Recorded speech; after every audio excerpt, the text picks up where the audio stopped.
Bom dia ou boa tarde a todos, depende da apresentação, da posição dela, da ordem. Meu nome é Bernardo Vieira Magaldi, eu sou aluno de Engenharia Mecânica e Aeronáutica do ITA e vou apresentar para vocês, nesse Congresso Brasileiro de Aplicações de Vácuo na Indústria e na Ciência, um estudo da química do plasma voltados para aplicações de propulsão elétrica, propulsão iônica, eletrostática, de um propulsor iônico com grades, e esse estudo é feito a partir do modelo global, um modelo zero-dimensional da equação de Boltzmann. Bom, eu vou apresentar a motivação inicial, a parte teórica, os resultados e algumas considerações finais.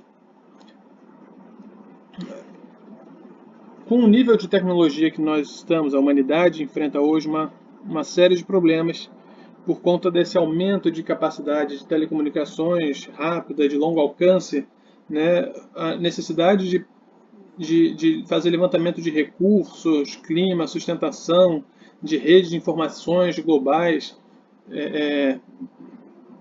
Essa demanda, né, ela é muito grande e uma forma de resolvê-la é através de sistemas espaciais, né, e é uma tendência crescente, né, que está tomando o mundo, né, uma tendência crescente da criação de uma infraestrutura de pequenas constelações, para que essas constelações de satélites que possam atender essa demanda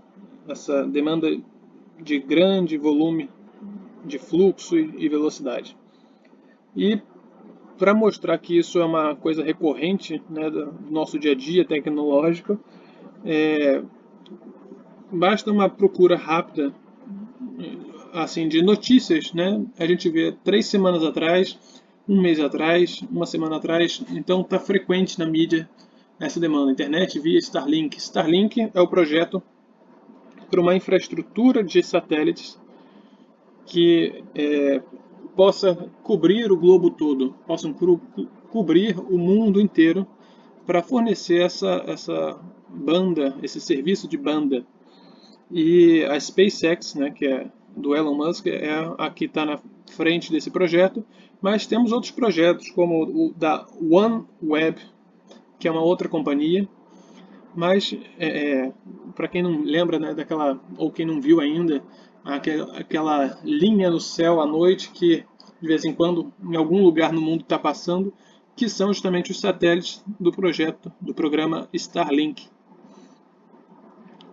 Bom, para colocar esses satélites em órbita, né, e que eles mantenham aquela órbita específica, para que eles tenham um tempo maior, inclusive, um tempo prolongado de vida no espaço, né, é necessário que ele tenha uma velocidade, ou para correção da órbita, ou para que ele aumente essa velocidade, que a velocidade não diminua, e com isso, né, naquela equação de manutenção da órbita, que é relacionada à força centrípeta, a gente sabe que tem uma velocidade específica para que a gente possa colocar. Então, como dar essa variação, esse aumento de velocidade para que o satélite não caia, ou mantenha a órbita dele?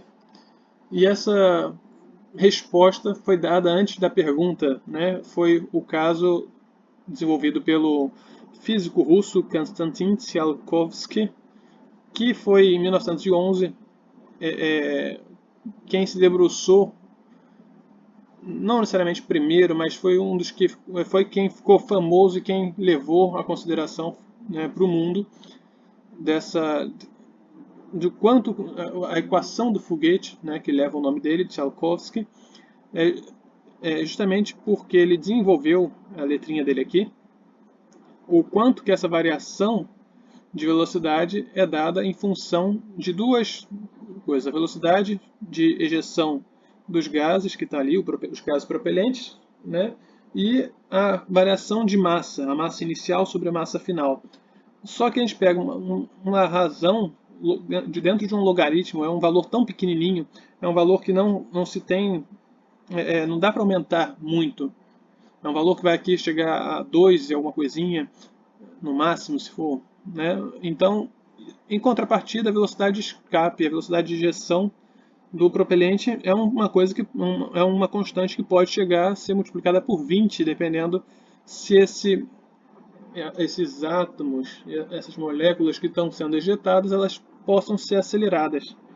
E como que pode ser feito para dar uma carga ou uma força, né, extra via propulsão química? Não é possível. Então a propulsão elétrica aparece como solução, e isso em 1964 já era estudado. Aqui no caso é o CERT-1, né, o CERT-1, que é o satélite que foi colocado pela Lewis Research Center da NASA. Né? Esse aqui é o Raymond Julius, que foi o gerente do programa do CERT-1. E então a gente vê que a propulsão elétrica já é uma tecnologia que vem sendo estudada há muito tempo. A tecnologia de propulsão elétrica, ela é caracterizada com um tipo de força que está sendo dada para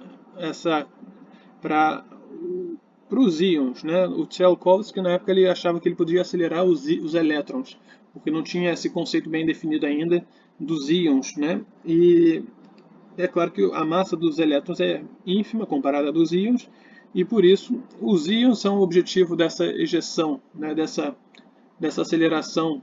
E a forma que a gente pode dar essa velocidade pode ser de uma forma eletromagnética, de uma forma eletrostática ou até mesmo térmica. O propulsor, né, ele pode ser classificado em eletromagnético, eletrostático e eletrotérmico.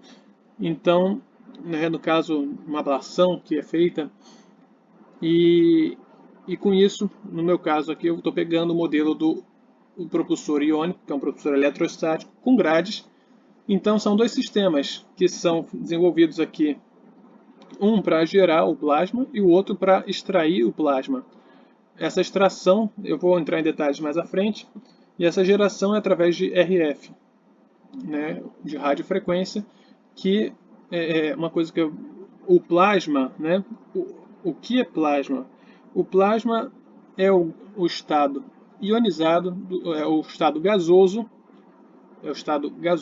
gás, ionizado, né?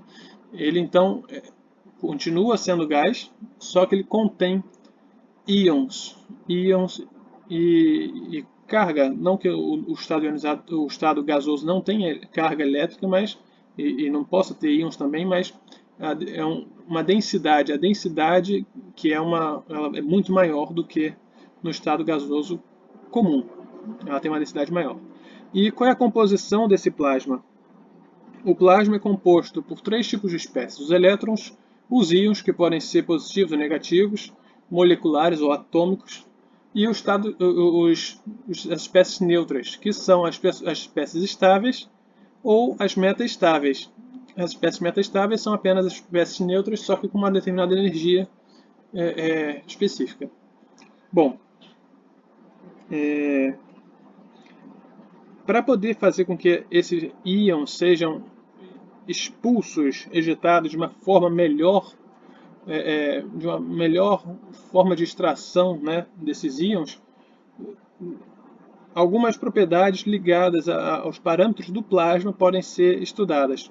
Então eu vou falar um pouquinho sobre a temperatura e densidade dos elétrons, as colisões, as taxas de reação, o equilíbrio das propriedades dentro do não equilíbrio, a geração de bainha, lei de Chay-Langmuir. Né? Bom, ver se não estou esquecendo de nada. Dentro desses parâmetros, então, a gente tem uma série de reações, né, tipos de colisões entre essas espécies. Né? O elétron colide com o argônio neutro e ele pode só simplesmente ter uma colisão elástica. Ele pode ter uma colisão e grudar, né? Ou simplesmente grudar ou repelir. Então você tem uma colisão inelástica. Então essas colisões inelásticas podem ser ionizantes ou aumentar a energia de determinados átomos, dar uma energia, uma frequência, né, uma energia diferente. E essas diversas equações de tipos de reações, elas dependem da seção de choque, que é como se fosse uma área pequenininha que é permitido que essa colisão aconteça. E essa seção de choque ela vai descrever muito o coeficiente de reação, né? O coeficiente de reação que é dado que permite que o quanto que essa energia, o quanto essa reação está acontecendo, né? E esse coeficiente de reação ele tem a constante de reação. A constante de reação depende da seção de choque e se você for olhar a questão do elétron, a questão justamente da energia que ele tem, né? A temperatura, a energia que o elétron está levando segue uma distribuição. Essa distribuição ela vai mudar dependendo da temperatura dos elétrons, né, porque é uma função que depende da temperatura dos elétrons e com isso vai fazer com que toda a química mude de acordo com esses parâmetros. Então eles estão bem amarradinhos, né? Então, voltando para o modelo global, né, são equações diferenciais retiradas da equação de Boltzmann, e você tem ali o balanço de partículas que é dado, né, como são aqui três espécies metastáveis, o elétron, o argônio e o argônio ionizado, né, são 6 espécies. Então são 6 equações de balanço para serem contabilizadas. O porquê do estudo com o argônio é simplesmente que o argônio é um gás muito barato comparado ao xenônio, que é o gás que é utilizado nesses propulsores. O xenônio ele é um gás muito grande, é um gás de massa atômica de 131, né? Enquanto o argônio é 40 a massa atômica dele. Então, cineticamente tem uma diferença grande, mas inclusive a energia de ionização do argônio é muito maior, ele precisa de muito mais energia para ser ionizado.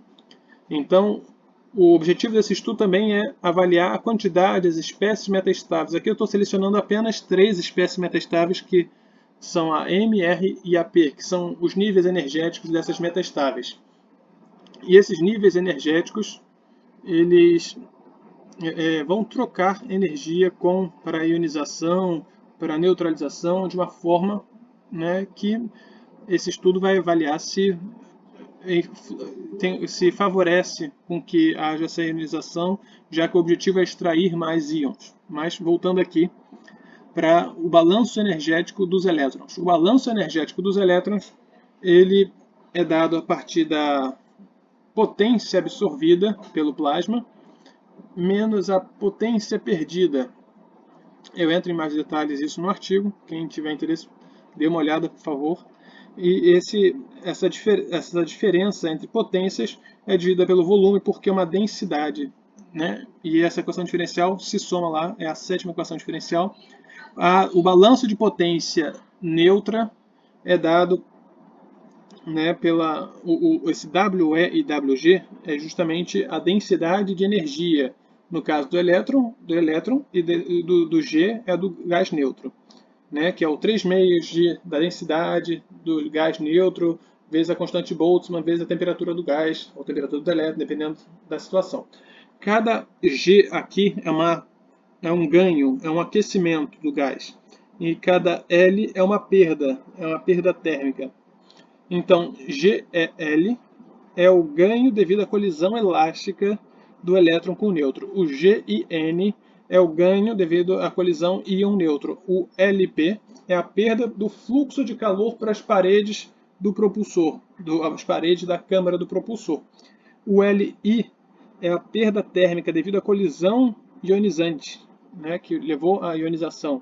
O LIN é a perda térmica devido à colisão íon-nêutron. Então, essas equações diferenciais é um sistema de equações diferenciais que vai ser resolvido para se obter os parâmetros do plasma. Deixa eu ver se eu não esqueci nada. Bom, aqui uma consideração. como aqui são os íons, né, no caso, aqui é um único íon, que é o argônio atômico ionizado, poderia ser o argônio molecular, se não fosse uma pressão de 2 militorr, você tem ali o argônio molecular ionizado, você tem outro tipo de argônio, o argônio duplamente ionizado, mas nesse caso, da pressão que eu estou utilizando, não tem essas outras espécies. Então, a densidade de elétrons, por definição do plasma, que é neutro, é eletricamente neutro, a densidade dos elétrons é igual à densidade dos íons. Bom, slide 7. Eu tinha comentado que existe o sistema de extração. Esse sistema de extração ele é dado por 2 ou 3, às vezes 3 grades, né, que são diferenças de configurações de grades de extração. Né, mas basicamente no caso a vermelha aqui, ela vai acelerar os íons, né, fazer com que essas partículas se aproximam, e com a diferença de potencial, ela vai acelerar os íons para fora do propulsor. Enquanto a azul, ela vai frear os elétrons, né, para que eles não tornem a se recombinar com esses íons. Bom, essa aproximação entre entre as espécies, ela acaba tendo uma variação de potencial, né, devido à diferença de potencial entre eles.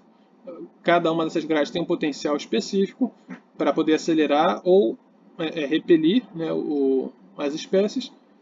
E então ele gera uma variação dentro do propulsor, uma região que é uma região de não equilíbrio. Essa região de não equilíbrio, né, como eu tinha dito, o plasma é eletricamente neutro. E essa região de equilíbrio tem uma diferença de potencial, tem uma densidade diferente, e essa região, se não é plasma, o que ela é? É uma região de bainha. Essa região de bainha, ela, no caso aqui, é uma bainha de Childe-Langmuir, que foram dois físicos que estudaram a questão de bainha para eletrodos. E aí você tem a equação de limite, a lei de Childe-Langmuir, que é a densidade de extração dos íons, né? Existe o limite dela que pode ser calculado. A densidade dos íons vai chegar a um limite, e esse limite é dado por essa equação, onde Ji é a densidade corrente, em função da permissividade do gás, a permissividade no espaço, a carga, a massa, né, da espécie, no caso argônio, a tensão entre as grades e a distância. Dependendo da distância, dependendo da massa, né, essa variação da distância do gap entre as grades vai fazer com que todo esse parâmetro mude. Então você ajusta a distância de acordo com a massa. E aqui a gente tem que a densidade limite foi ali por volta de 280, o limite de corrente, né, foi 280 ampere por metro, que daria uma potência de 670 watts. É o limite máximo que você vai aqui nessa configuração que eu utilizei, que está lá no artigo, para essa extração dos íons. Então, a contabilização, né, da densidade aqui dos elétrons, a densidade das espécies, aqui no caso, está ali aquela que era 670, né, quase 700. Então a gente tem um limite que está aqui nesse 700. Claro que ele muda de acordo com a configuração, mas aqui eu tenho uma densidade iônica mais ou menos de 10 a 18, 10 elevado a 18, enquanto o estudo mostra que se eu variar essa densidade, retirar aqui a contabilização dos metastáveis, acontece não tem uma mudança da densidade, mas em si acontece uma facilidade de ter a ionização, repor essas espécies ionizadas. E a queda da temperatura dos elétrons é justamente porque essa facilidade de troca energética entre as espécies metastáveis e as espécies ionizadas. Então, aqui em torno de 700, né, a gente tem uma temperatura dos elétrons reduzida comparada à inicial, e depois ela volta a crescer. Mas se dá justamente a facilidade de ter essa troca entre essa reposição dos íons, essa troca energética. Então, os elétrons mal são liberados, já são recombinados. Então, isso é um parâmetro interessante para ser avaliado e que foi possível através do modelo global.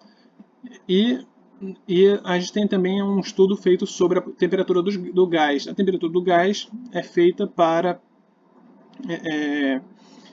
avaliar a questão de eficiência do propulsor. A eficiência dele é dada, né, a eficiência térmica influencia na eficiência elétrica.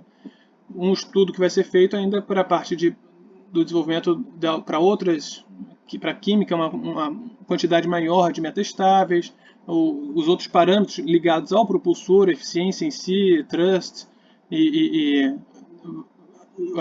impulso específico, enfim, outras coisas vão ser avaliadas a partir disso. Deu 20 minutinhos.